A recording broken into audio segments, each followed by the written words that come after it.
NATO-Generalsekretär, NATO sollte europäischer geführt werden.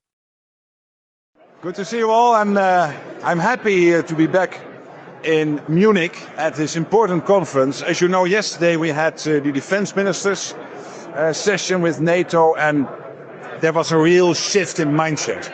As you know, we are investing more in NATO, all over NATO territory. The Europeans now, all and Canada on 2%, and we agreed, of course, in The Hague at the successful summit to reach the 5%. But what I was also seeing yesterday is this notion of Europe really stepping up, taking more of a leadership role within NATO, and also taking more responsibility for its own defense. And I think this will only strengthen NATO. I'm convinced it anchors the United States even more in NATO than it was already, because it is dealing with this big irritant, which has been there for so many decades, of the Europeans spending less than the Americans. And we are now dealing with this. So this will anchor them in NATO. They are totally committed. Also again yesterday, both nuclear and conventional, to the alliance. And I think that is very important. Of course, we will also discuss Ukraine. It was discussed yesterday, it will be discussed today. One, good news, more money coming in to support Ukraine in the war effort.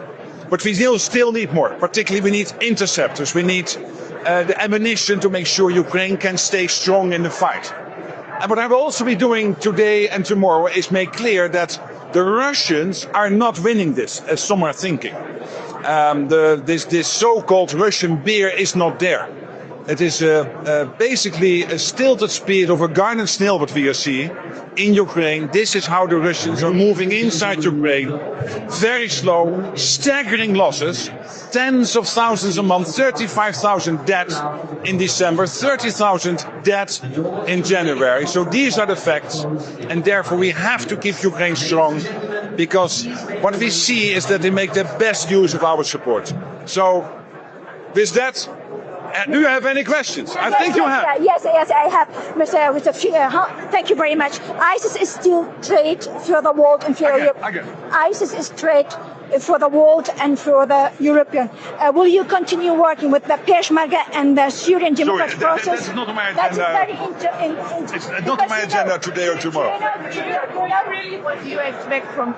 What do you expect from the Secretary, U.S. Secretary Rubio, from his speech? Mark Rubio is a good friend, and he will no doubt continue pressing Europeans to keep on taking more of a leadership role in NATO, make it more European-led, and therefore also making clear, it's my expectation that it will only help for the US to be even more anchored inside NATO. But of course, I'm not writing a speech, but I've every confidence in this speech. Do you think that Europe can be independent from the United States, and yes, when? Listen, I think we all agree in NATO that we should stick together. The US and European and Canadian NATO. I think we all agree on that. But having said that, we also all agree that NATO should be more European-led. Europeans should take more responsibility for their own defense. And the good news is they are doing.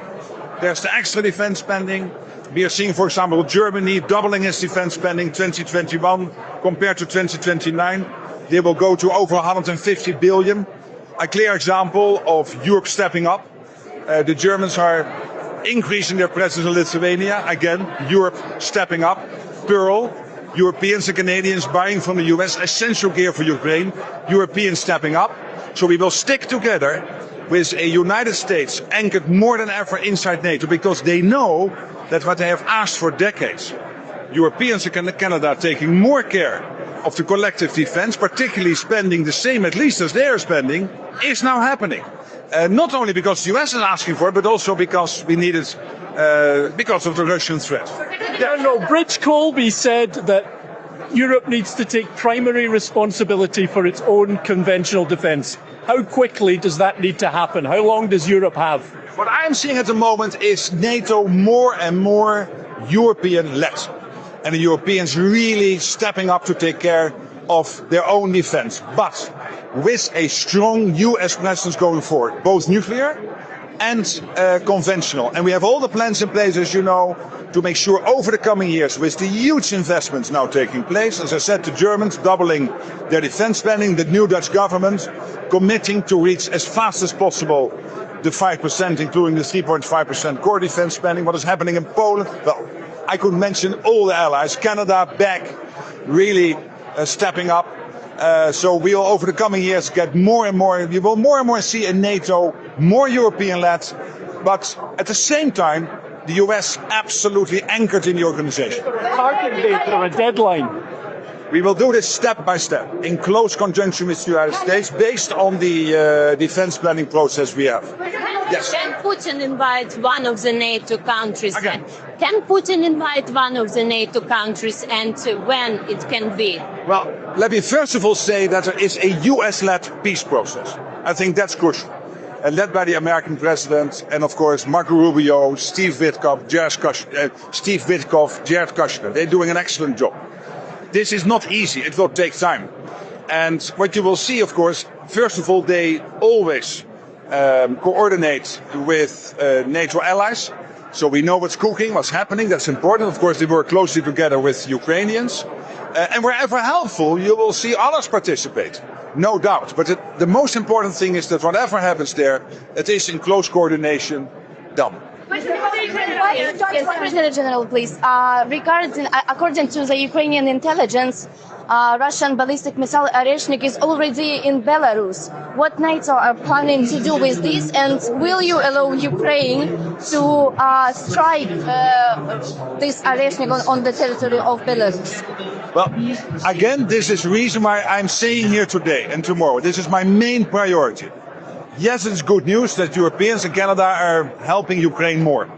But we need to do even more, because when it comes to the interceptors, to take out missiles, when it comes to the anti-drones, we need the counter-drone technology. Of course, the Ukrainians having it, but making sure they have access to a massive amount of that as possible, working with the Ukrainian defense industrial base, but also making use of all the cooperation and bilateral cooperation with NATO allies in Europe and Canada. Dies ist eine Website, die dir hilft, dein englisches Lesen und Hören zu verbessern. Sie zerlegt Sätze per KI in leicht verständliche Wortgruppen. Mit dem Player kannst du Tempo, Pause und Rücksprung frei steuern, um jede Zeile zu verstehen. Die Seite bietet Übersetzungen in 20 Sprachen für barrierefreies Lernen. Gib einfach englist.com in deinen Browser ein und probiere es aus.